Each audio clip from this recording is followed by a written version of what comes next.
पुष्पा पुष्पराज मैं झुकेगा नहीं साला। মুক্তির পরেই দক্ষিণী সিনেমা পুষ্পা সাড়া ফেলেছিল পুরো ভারতবর্ষে। 2021 সালে মুক্তি পায় দক্ষিণী সুপারস্টার আল্লু অর্জুন ও কেরালা ক্রাশ খ্যাত রশ্মিকা মান্দানা অভিনীত সিনেমা পুষ্পা। এরপরই দুই বাংলার সিনেমাটির জনপ্রিয়তা বৃদ্ধি পায়। এই সিনেমার ব্যাপক সাফল্য দক্ষিণী ফিল্ম ইন্ডাস্ট্রির গতিপথ পাল্টে দেয়। शेषाचलम के जंगलों में पुष्पा को ढूंढने के लिए पुलिस ने एक स्पेशल यूनिट डिप्लॉय की है। এরপরে নির্মাতারা বহু প্রতীক্ষিত পুষ্পা 2 এর বিভিন্ন আপডেট দর্শকদের সঙ্গে ভাগ করে নিয়েছেন।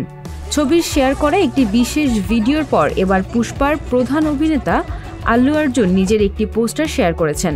পোস্টারে আল্লুকে দেখে চেনার কোনো উপায় নেই যে এটি পুষ্পার সেই আল্লু অর্জুন।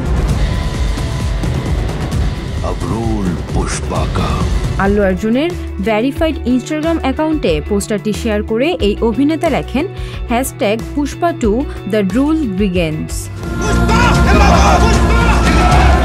এ ছবিতে নতুন লুকে দেখা যাবে এই দক্ষিণী সুপারস্টারকে।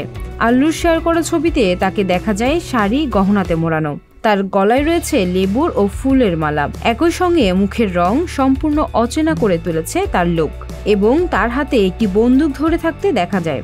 जंगलों में लगाए गए वाइल्ड लाइफ सर्वेलेंस कैमरा का वीडियो हमारे चैनल ने अभी प्राप्त किया है। ये कैमरा जो शेरों को নেটিজেনরা অনেকে নতুন এই লুকে আল্লুকে প্রথমে চিনতেই পারেননি। আল্লুর পোস্টার সামনে আসার পর থেকেই দর্শকরা মনে করছেন যে এই সিনেমা আগামী দিনে বাজি পাল্টে দিবে। পুষ্পা 2 এর পরিচালনা করবেন পরিচালক সুকুমার বঞ্চ রেড্ডি।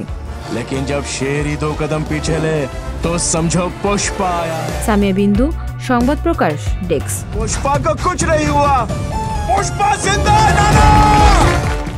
সংবাদ, ফিচার ও অনুষ্ঠানের জন্য ভিজিট করুন সংবাদ প্রকাশের ওয়েবসাইট এবং যুক্ত থাকুন ফেসবুক পেজ ও ইউটিউব চ্যানেলের সঙ্গে।